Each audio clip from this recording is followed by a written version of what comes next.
Hi, my name is Doug Davis.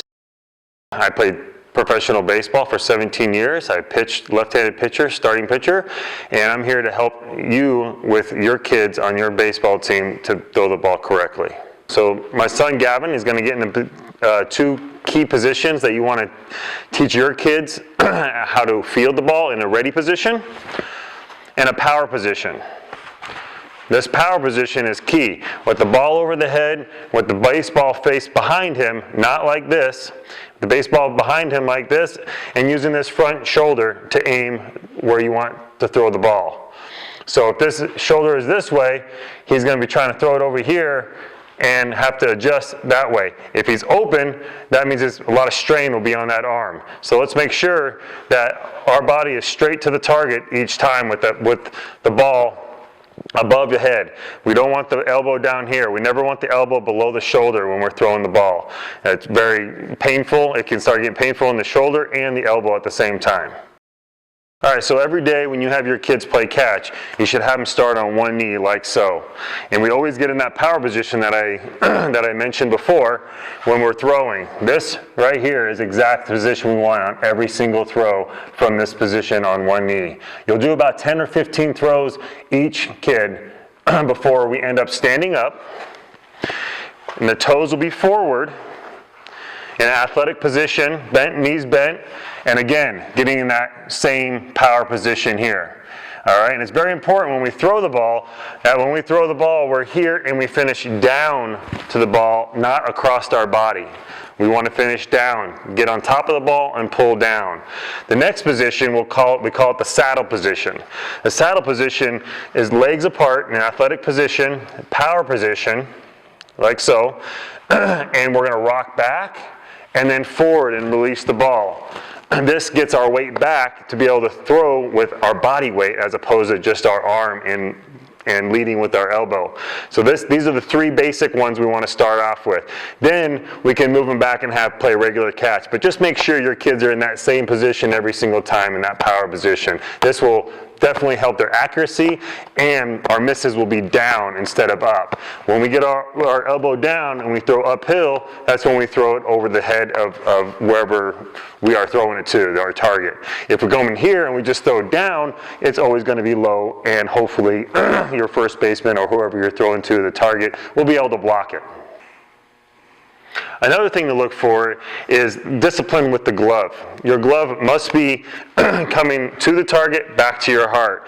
A lot of kids our age, or his age, will end up dropping his glove and opening up too soon. This causes the ball to miss left and right, way up and way big misses, up here and down here. We either pull the ball down or we leave it up. So some good exercises on that would be, Gavin, get up here, please.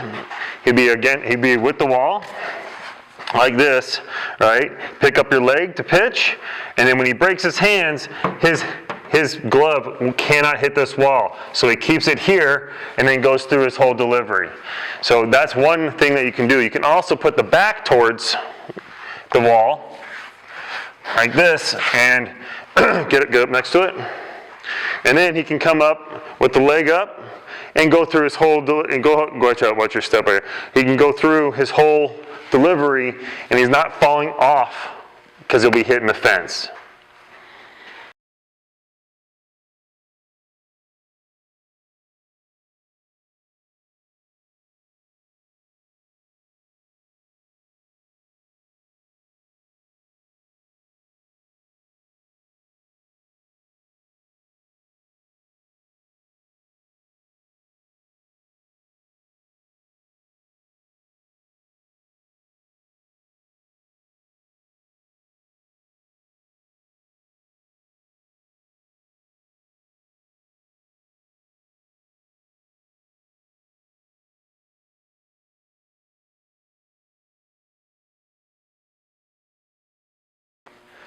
So, as a pitcher, if you're trying to teach your 10-year-old, 9-year-old how to throw the ball, it's always important to talk about direction. So, direction is obviously where we're throwing the target. We want our feet to work towards the target at all times, along with our glove and in that power position. Okay, we don't want our head to be back this way and end up throwing like this. A lot of strain on the arm, and the ball's usually going to go this way or be way up here. All right, so direction is huge. We want to think about going downhill on a skateboard. If we end up going across the body, we're going to go this way on a skateboard. Same thing with the ball. If we're going to step across our body, we're going to have to open up, or we're going to really have to open up to get the ball where we want to throw it. So think about skateboard going straight down a hill and using our hips as a merry-go-round. This is the only part that uses as a merry-go-round. Right here. Notice my upper body is not going side to side. This works as a Ferris wheel. So we have skateboard, merry-go-round, Ferris wheel. I'm going to show you how to go through the 5 steps of your delivery, step at a time. And I'm going to coach my son on how to do it, okay? So step 1 is getting your sign. So you're going to get your sign, okay? When we get the sign, we're going to come up looking at the runner at first base, okay? That's good right there. Make sure we're not opening up too much, because when you come set, you can't move. You can only do this, but you can't move that back leg, okay? The next move would be his balance position, which his front leg would come up. This is the balance position right here, okay? We still want to be relaxed up here. We don't want to get on our toes or anything like that. We want to be balanced here. We don't want to feel like you're falling forward, okay? That's the worst feeling, because then you got to hurry up, get your arm in that power position, and all of a sudden now my arm's lagging and the ball is going everywhere. Okay, number 4 position is foot down and glove up, just like that. And that is perfect right there, as long as our weight is still on the back foot, just like that. And then step 5 will be the follow through. Let's make sure that when he follows through, go ahead, follow through, that we end up low onto the ground, not across our body. Okay, across our body, we're working this direction. We want to work up and down. Okay, so make sure that we're up and down and that back leg comes up. Don't let that back leg drag. If it drags, it's actually a slower pitch. We want to make sure that fastball is going to be the fastest he can throw it every single time to stay consistent. Okay, I want to go over, which is a huge problem in 9, 10, 11, 12-year-olds, of the spin of the ball. We want the spin of the ball to move 12-6. A lot of kids at this age will throw it like they throw a football, which, in the power position, and then when they throw it, their fingers will be on the side of the ball. We want to make sure the fingers are on top of the ball, so when we throw it, we have this rotation. Okay? Now, it's kind of hard to teach this. Once a kid has always been able to, throw pretty much, they're throwing sliders is what they're throwing. So if the ball's moving glove side, so going in power position, and then when he throws it and he's on the side of it like this, the ball's going to move glove side, okay? It's going to move this way, okay? We want it to be either straight or arm side run is what they call it. We want the ball to move this way, away from his throwing arm. Okay, so a lot of coaches have problems with a kid out on the mound that's just out there on his own program, throwing his glove down and all this, all this extra movement. We want to make sure we are balanced all the way through the delivery. It doesn't matter what age you are, you need to be balanced through the whole delivery. So that balance includes from this position, this position, this position, and your finish position. Everything is balanced. Notice I'm not falling off the mound, or I'm not, throwing my glove hand way out here, or my head's not going this way. All this is off balance. If somebody were to come and push me when my head's this way, I'm going to fall, right? So let's make sure that we're balanced all the way through. We have a good foundation. If we don't have a good foundation with our core, we're not going to be able to throw the ball where we want to throw it every single time. One of the things we want to look for when a kid is throwing the ball, we get in that power position I've been talking about, okay? We want to make sure our nose is over our toes throughout the whole delivery of me throwing the ball. So when I get the ball here, my nose are over my toes. I'm here, nose are over my toes. And when I throw, my nose are over my toes. We never want our head to throw the ball. We never want our head to go behind us. Once we do that, we give up a lot of power. Now we're just throwing with the arm. And another way to look at it is getting the ball here, getting our nose over our toes, and then what's behind the ball? My whole body. If we think about our head getting out of the way, what's behind the ball? Absolutely nothing. That means we're throwing with all arm and not our body.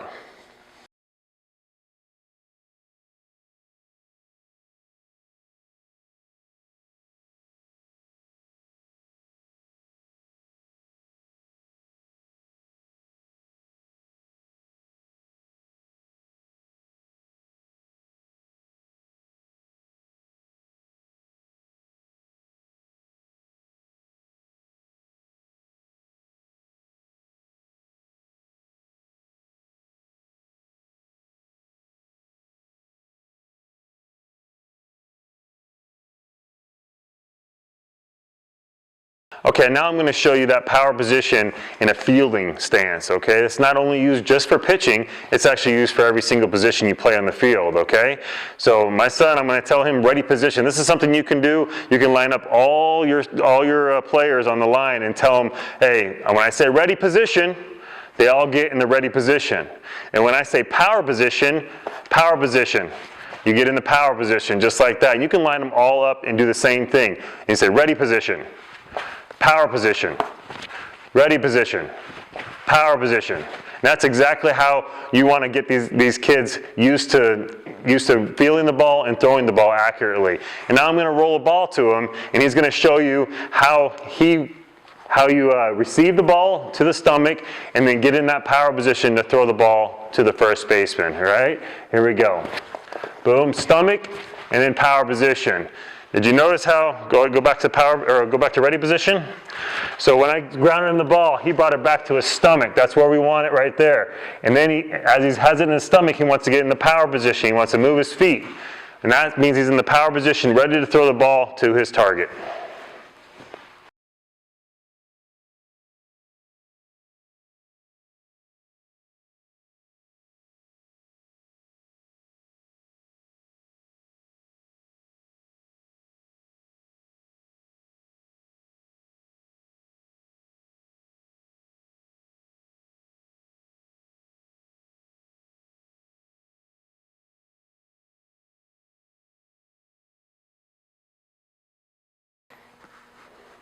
Okay, now I'm going to go through some grips that you can teach your kids.